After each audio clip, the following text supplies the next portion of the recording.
Well, hello, everybody. This is Lyette Reback welcoming you to Real Moms Only. This is our third episode of the podcast where we are here. I am here to encourage you as a mom. And the whole title, Real Moms Only, really doesn't matter to me if you dye your hair, get Botox. None of that really matters. What matters to me is that you're willing to be real and vulnerable and deal with the challenges of parenting head on. Because let's face it, nobody gets through motherhood unscathed. And if you think you're unscathed, you just don't know what's going on. Sorry, Daly, my guest here is my oldest daughter, Daly K. Reback, here with me today again. Thank you, Daly, for joining me. Thank you. Just starting out my parenting journey. Yes, you are seasoned veteran of 9 months now. 9 very fast months. It's gone fast. It sure has gone fast. Listen, we have been really thankful for the support, feedback, every little encouraging word along the way. So fun. Through social media, friends, texts, emails, people stopping along the way. My husband even got stopped. A friend of his from high school 30 years ago said he listened to the podcast. We do have a surprising amount of men listening. 53% of it our was a listeners little interesting. Yeah, I was surprised. I did not expect that. But I'm glad that they are trying to dive into life as, from a mom's perspective. So that is very encouraging. That's a good point. I like that. And so I just wanted to reach out to each of you and let you know that if you have any parenting questions or subjects you'd like me to tackle, things you're struggling with, or maybe not you, maybe your friend is struggling with it. It's always a friend. Always a friend. It's not me. Yeah, it's never you. You can go ahead and reach out to me via social media. You can let me know either through messaging or comment on the post underneath and let us know some interesting We have so many comments that it's very hard to get back to them all, but we will try our best. It's been fun. It's been fun. Okay, so today we are talking about a parenting superpower. Ooh, parenting superpower. A parenting superpower. I could definitely use a couple of superpowers. I know. If you were going to have a superpower, which one would you? Okay, so my favorite line as a parent is, I think I'm a pretty good mom, but I'm a terrible psychic. That's one of my favorite lines. Yeah, because the kids all think I know exactly what they're thinking. Like if they thought it, I should know it. It should be intuitive. It should be getting done, or I should be working on this or whatever. And I was like, I know you think you talked to me about this, but I swear you didn't. I have no idea. What are you talking about? So I always say, I honestly don't know if I'd want to read all their minds. It'd probably be terrifying, but that would be one very helpful superpower, though. It would be if I could really know what you're thinking so I could actually help or shut up. I don't know whatever the best thing to do at the time is, but a parenting superpower that is not really sexy, but it is really true that if you just work towards a routine. You don't ever really think about a routine as being a superpower. What's something that kind of makes, routines are boring. Nobody likes routines. I know. They're kind of not fun. I like spontaneous, maybe I'll go do this today or that today. Why a routine? Why? It's kind of like this. And no shade on anybody that's invested in crypto. Okay. You guys are probably all billionaires, but the thing is investing in crypto, it's very sexy. It's very exciting. It's very new. It's very now. It's very cool. Yeah. Oh yeah. It's just a ride after another. Right. But you really can get wealthy putting $100 away consistently over time into blue chip stocks that are giving you a dividend reinvestment. It's not sexy. You're not going to be a millionaire tomorrow, but in 20 or 30 years, you will be. Yeah, you'll have something to show for it. Okay, so routine in your life and parenting is kind of the non-sexy version of just growth. Investing. Yeah. Growth, right? If you have a routine as a parent, I'll tell you, I've stepped in plenty of pitfalls, don't get me wrong, but I've avoided a lot of pitfalls, and I've seen things coming quicker, especially when they're little bitty, like your son is, especially when they're little bitty. A slight change in a routine or a slight change in a prompt from a baby can tell you, wait, something's off here. This isn't normal. Maybe they're catching a cold early. Or, right. The predictability, the routines are just, they're not fun. I don't love the idea of a routine in the sense of, you always have to have it planned out to get stuff done. But I feel like there's so much comfort that can come from having a routine. At least, okay, so my son, he's only 9 months old, so he's still pretty little. He's not running around the house yet, but he can definitely he crawl gets around very fast. He can move. And I mean, when you first told me right after I had him that I need to get in a routine. Okay, hold on. Yeah. Hold on. Okay. I did not tell you to do that. Well, you didn't tell me. No. But I was like crying. I couldn't figure out what to do. I was exhausted. And you helpfully suggested that it might be helpful if perhaps I considered having a routine. if you're interested, there might be something you could try.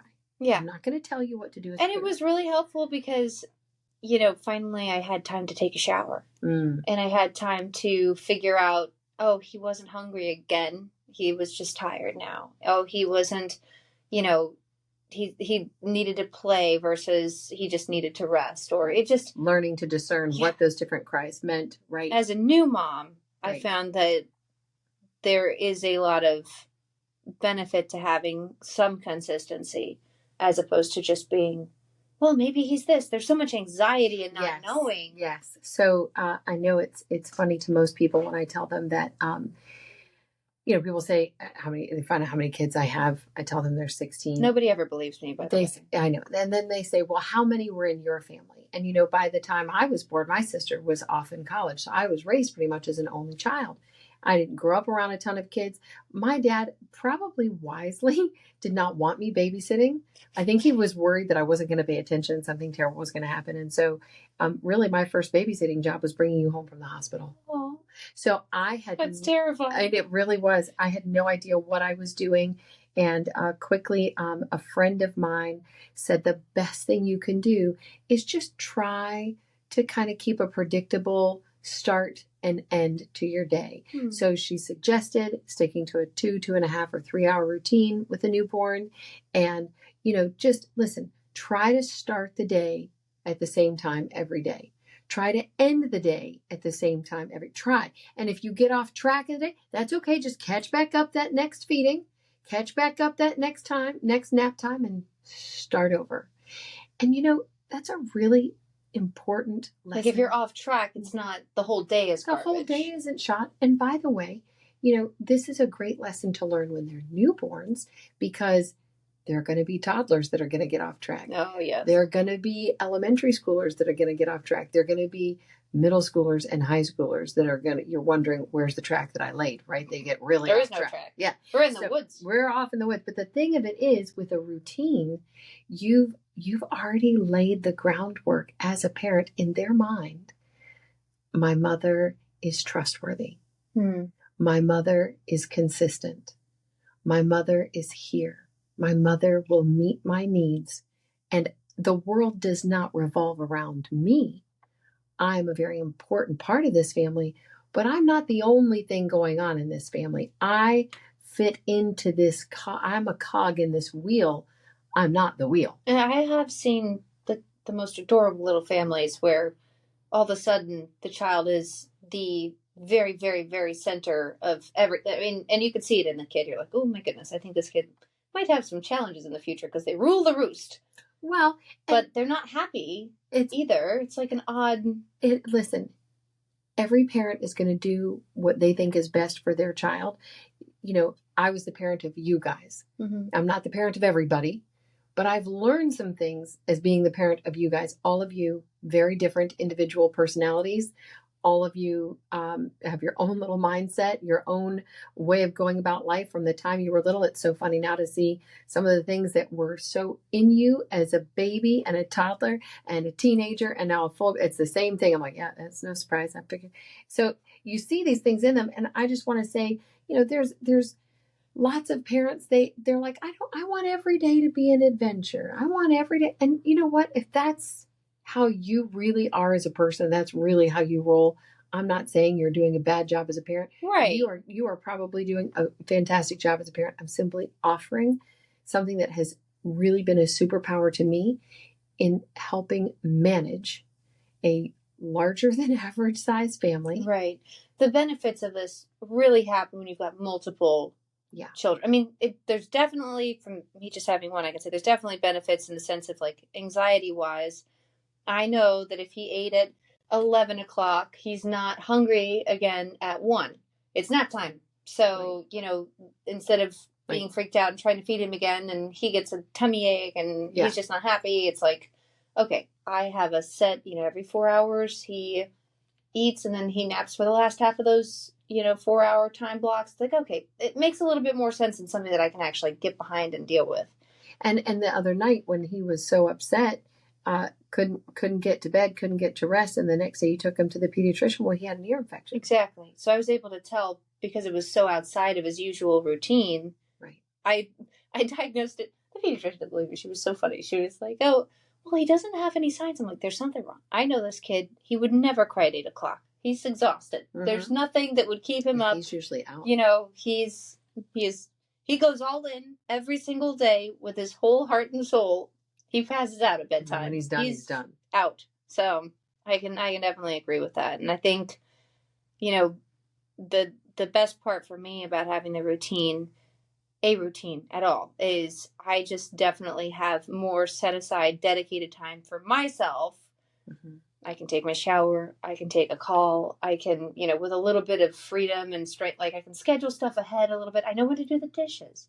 I know when I'm going to complete a project. It's a lot simpler for me as opposed to if I was, the slave to the tiny tyrant that, Very easy to become because they are really cute. Oh, I would 100%. I'm so happy to take care of him. He's my little, whatever he wants, I would do it for him. Yes. But it is nice to know, like, okay, we're going to start the day at the same time every morning. We're going to end it at the same time every night.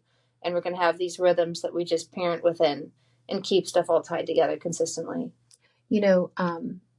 Another benefit of having a routine, you mentioned the word anxiety. It's so nerve-wracking bringing home your first baby. And I don't know what's more terrifying, bringing home your first baby because you really have no idea what you're doing, or bringing home your second baby because you know just how challenging a new baby is. And I think that this is where routine really helps, because if you know that your oldest, eats at 8, eats at noon, eats supper at 5, has a bottle or a cup before bed at 8, then you know how you can fit in the new baby's feeding patterns. You still want to spend time with plug and play with them. And I will say this, having predictability, having a routine, knowing that, man, I'm exhausted, but if I can just make it to 1 o'clock when it's nap time. Sometimes it's all we're holding out for. Okay. Or if you're, especially if you're going back to work, knowing that, hey, at 8:30, these kiddos are going to go to bed. I can have some time with my spouse by myself, and I can get some sleep. I truly believe that one of the leading causes of postpartum depression is sleep deprivation. Oh, for sure. And if a woman can know, I can get 3 hours from 11 to 2 a.m. and I can get 3 hours from 3 to 6 a.m., she can make it. Oh, yeah. But if she just never knows when she can sleep and she never knows why the baby's crying, then just not knowing when you're going to get sleep and not knowing why they're crying is enough to really put you over the edge, because your loved one's looking at you like, well, don't you know why they're crying? No, in fact, I don't. They just came out of my body. I have no idea why they're crying. My favorite of those questions. What's wrong with him? If I knew he wouldn't be crying, right? That's the truth.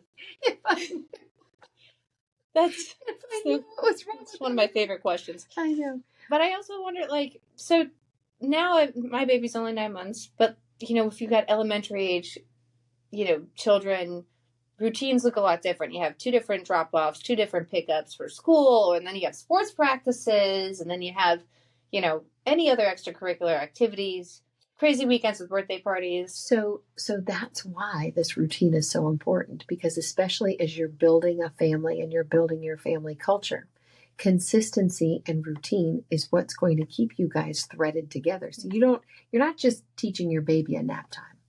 You're building something into them that come elementary and middle school. If they've grown, and trust me, they're going to test you on bedtime.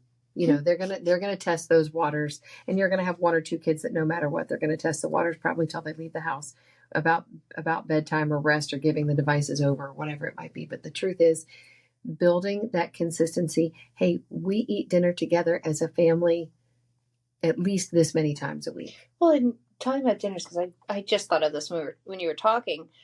I remember when I was like 15, 13, one of those two ages, our sports practices all changed because we went from middle school to high school sports or something along those lines. Right. And those sports schedules are way worse. And then all of a sudden, our dinner times couldn't ever be at the same time between the different groups in our family. Like, it was impossible to have a family dinner at all, at least 5 nights a week. Yeah. And so I remember, and this should be kind of an encouragement, because the routine is whatever you make it.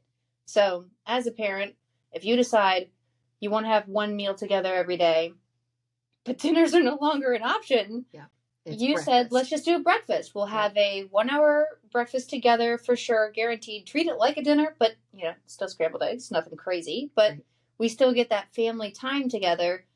Just think outside the box. The routine doesn't have to be a conventional routine. It can be whatever fits for your family, so that your priorities can actually get slotted in to the right spaces. Yeah. So now it's we call it morning meeting. That's a new name since you've left the house. Very cute. It's morning meeting, and if you're not at morning meeting, you might find yourself. You might not have a ride. You might not have a whole bunch of different things just because the communication loop is not closed. Yeah, right. And that's on you. You got to communicate what your needs were at morning for meeting. The day. Yeah. But, breakfast is the meal that we sit down, we talk about, okay, what tests are happening today, what games, what practices, who needs a ride where. We do a quick devotional at the table. We catch up with, because I write it down in the planner. So I go back, well, how was yesterday's English test and what went over here? And do I need to contact about what? And who, all of those things. But that would have been dinner time conversation. Right. But we flipped it to the morning. And funny enough, what we also started doing was, since we have so many games and practices at night, now we just tailgate for dinner. Nights. That's so cute. Yep. So we tailgate, and it's really funny because what do you do? Like bring the crock pot? I bring the crock pot and all the little add-ons and a little bin in the back of the van, and it's funny because now several team members are joining us for the tailgate. That's so brilliant. Yeah, it's really listen, a lot of things travel well in a crock pot, and the kids love it. So it's kind of like a game day recipe. Yeah, it's like our picnic dinners and parking lots, but these are things that they will remember. Love that they love it. You really don't. It's not. No, you might see it as, oh man, we have to eat dinner in the parking lot. I mean, the kids like the trunk of a car, but they're having a great time. With my friends they're having a great time. They're having a great time. But the importance of routine really did help us be able to accommodate things like everybody's sports schedules. And at one point, I'm not counting them anymore, but at one point there was more than 80 of them a week. Because every team has a different practice and a different field, and every kid is on a different team, and it's like, oh my gosh. Or different schools now at this point. Some kids are on 2 teams, on different school. Right. Yep. Yeah, fall ball is not. Anyways, the point is, being able to have a routine is what helped us be able to do so many different things for so many different kids in so many different activities. But I really wanted to incorporate, as a believer, why I think this is so important. Honestly, our God is a God of order. The sun rises every day. The moon comes up. There's seasons to the stars. There's repeatable seasons throughout the year. It helps things grow. Yep. And I mean, we're in Florida, so the only thing that fall are oak leaves, and they're a mess right now. But and those spiders. Yeah, those terrible banana spiders that are in October, which make the whole month horrifying. And I'm like, what are you doing here? Yeah, you're out of season. Wait, yes, definitely not fall. No, but there's a time and a season for everything. And when a much older, much wiser mom shared that with me when you were little, and just said, look at the day, look at the night. There's a season and a time for everything. And I thought, oh, well, now that makes sense. Because as a new mom, it just made sense that you should just not cry. I needed to stop the crying, whatever the crying was, that was my job. And she was like, hold up, listen to what the cries sound like. Put her on a routine so you can start to learn what those different cries sound like. And that made all the difference. It gives the babies so much peace. It gives me peace. It's like, we both know. We know what to do. Yes. It's not like there's any time without any leadership around here, Yes. I love in Ephesians chapter 5 where it talks about walk circumspectly, redeeming the time. Every moment of every day is redeemable.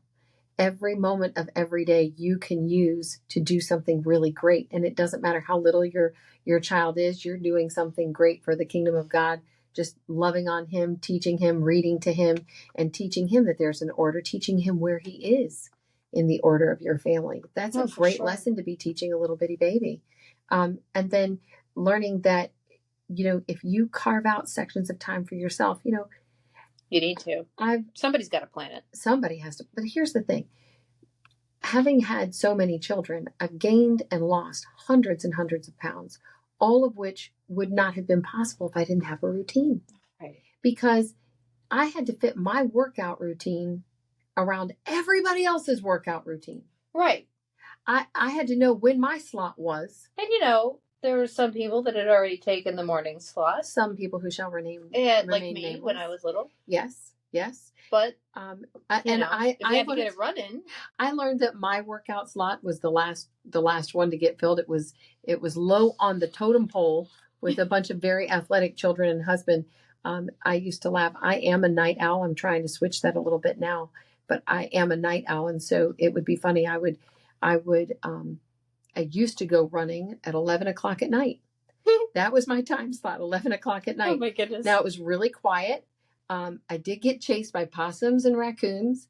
I did one night have a bat dive bombing me. I thought, what kind of a mosquito do you think I am? I'm out here. What are you doing? Tasty one. Your sonar is messed up, dude. Thought he had the biggest catch of all time. Yeah, he was like, this is a good one. But I did not always get the choice time slots, but I had a time slot. And you made it work. And I made it work work you had for this season. Of being frustrated about not having the time that you wish you could have, which is also the temptation too. I think as a mom, you think, oh, I could be so much more, accomplished if I just had, 3 hours of uninterrupted time, which is amazing. Happen. Wouldn't that be great? Doesn't happen. No. But what can you do with the 30 minutes to an hour that you have uninterrupted, or 15 minutes, or 10? Even if it's just the smallest time slots, making some of that progress, having some of that consistency definitely makes a difference, as opposed to thinking about what you don't have. Yeah. And realizing that having a consistent time frame, I knew what time you guys had to get up to get to your workouts or get to your training or whatever it was. So I would give myself a nice broad window in the morning to get my studying and my work and my correspondence done. And that allowed me to be effective in teaching you, because what you don't realize is you girls were growing up, being taught all these things, maybe, biblically or what have you. I just learned them the day before. Right. And every teacher has to be prepared. Like I didn't grow up knowing these things from the scriptures like you have. No. I grew up learning them really just a day or two or step or two ahead of you. But having a routine allowed me to do that, and allowed me to maintain friendships. Right. Allowed me to still be a good daughter to my parents, be a good wife to my husband, because I had time and energy left to give him, because I had a time slot. And when I say time slot, it's not like everybody gets their 15 minutes and that's it. I just mean more of an ebb and flow. I knew when I could have some time set aside to go out with my friends for dinner, or to meet a girlfriend for lunch, or to cultivate some sort of business relationship, etc. So honestly, everybody needs that. You have to as a mom. It's very easy, and I'm going to warn each and every one of you, do not make motherhood your identity. It is a piece of who you are, probably going to be one of the most important pieces of who you are, but it is not all that you are. And if you don't build a routine a little bit, it is very easy to build your life around your child, to build your worth around their success. Oh, I could preach for days on how dangerous that is. And to lose yourself in raising this child. And let me tell you something, if you do a good job at parenting, they will grow up and leave you. That's the measure of success. They will grow up and become independent. And if you have not consistently maintained your relationships outside of your parenting, you'll be left very lonely when they go, and you'll be left really grieving a good thing that you've done. Right. You've raised an adult who's ready to go off and launch out into the world. And it's normal to be sad that they're, that the relationship's going to change because now they are adults and they are. But what I mean is there's a lot of ladies, especially my age, that I see that are they're totally lost. They dropped off the child at college. They come home. All of their friends were their kids' friends' parents that were all part of that class. They're all not going to see each other every weekend now at a sports tournament. You lost your network. You lost, your kids are now off doing great things and studying, and you've lost your immediate friend group, and you don't really know who you are anymore. And you gotta carve out time to keep your relationships, to keep your friendships. And to keep who your you identity. Are. Like I said, being a mother is probably one of the, if not the most important job you'll ever do if you get the opportunity to be a mom. But it can't be all you are. Yeah. It can't be the only thing. And that's an interesting thing that I feel like is very specific to moms. Yeah. It's not like the dad really has to deal with losing their identity and being a dad. I wouldn't know. I've never had the experience of being a dad. But I do want to caution you about one more important thing about building a routine is that inherently life will hand you chaos.